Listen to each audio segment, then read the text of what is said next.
Hi, my name is Kate. Welcome to my channel, and this is my book review with spoiler of Rina's duet book. So this is the first one. It's Red Thorns. Oops, Red Thorns. So I read it in Kindle, and once again, I love the dedication to your deepest, darkest fantasy. This is a college romance, sports, dark, very dark, erotic romance. Yeah, there's a second chance also. I was thinking, yeah, there was a second chance, but the second chance is on book 2. Book 2. This is just the book 1.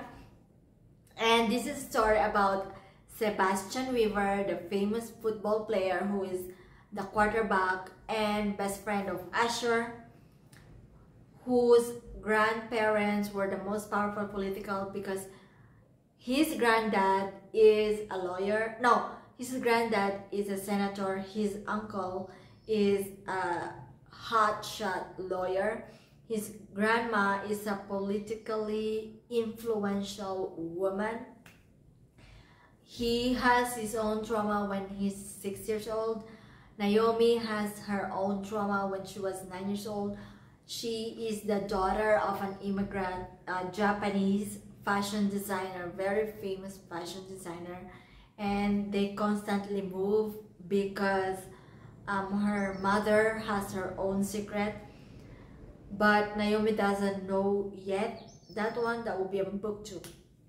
Naomi was raised by a single mom, and she experienced a lot of racism because she's Japanese. Now there are 3 main characters in here: Sebastian, the football player, Naomi, and then Akira. Akira is not shown in here. He is just a pen pal of Naomi from Japan, because Japan is where Naomi's mother is from, but she was born in US. Akira was Japanese.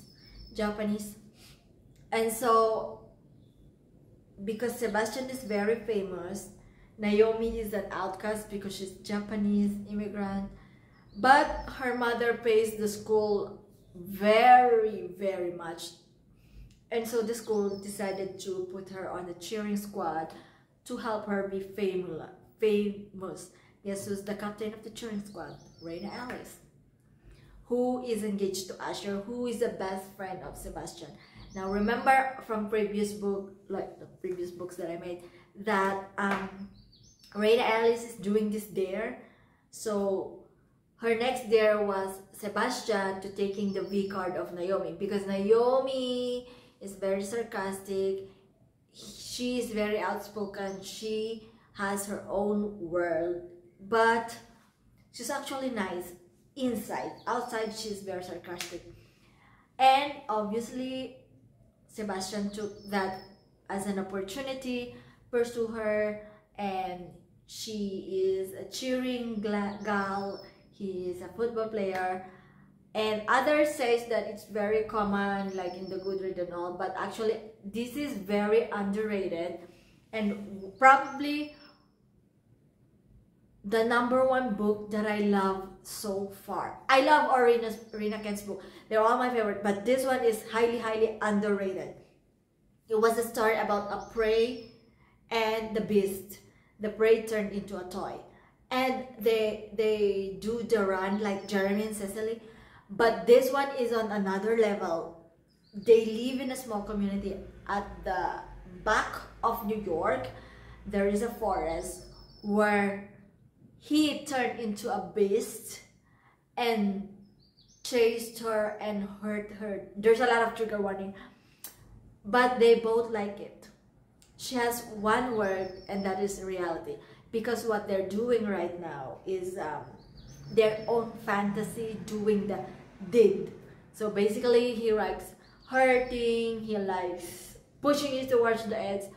He is a sadist and she is a masochist, and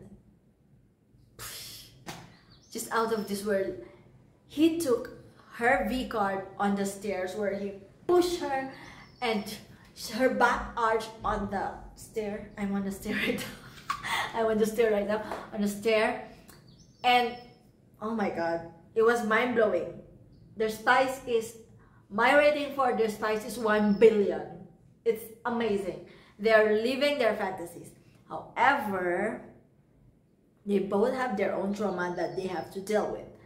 Naomi is working on it by hiring a PI who is Kai and asking him, paying him in cash to find her dad. But Kai said, your father is dead. But she said, no, find him.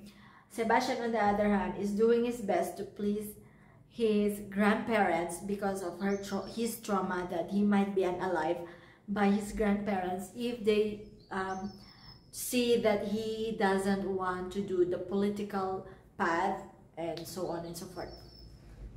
But that was it. It was amazing, and because it was a dare, Bree, my dislike in this story, and Josh, the racist who is also my dislike in the story, told Naomi that whatever is going on between her and Sebastian is just a dare. She was hurt.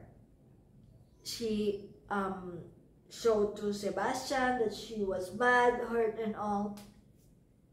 And Sebastian was trying to win her, but one time when she went back to the forest, guys or men are chasing her, and then she saw Sebastian and Sebastian was shot. The end. There's a cliffhanger. And so there's a plot twist with that, but I cannot tell you because that's too much spoiler. And so my dislike is Bree and what's his name? Josh. He's a racist and he keeps saying, Rina, I should be the one who took her V card, and she's joking about immigrants and all that stuff. I didn't like Bree and Prescott. Bree and Josh. On the other hand, I love the character development of both. They navigated to their trauma well. They know how to blend with people.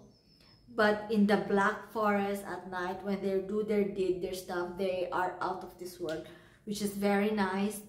And I don't know, but people said on Goodreads that it's very predictable, but it wasn't, because I wasn't able to predict that she's a Yakuza princess. I wasn't able to predict that Kai is something. I wasn't able to predict that her pen pal was something.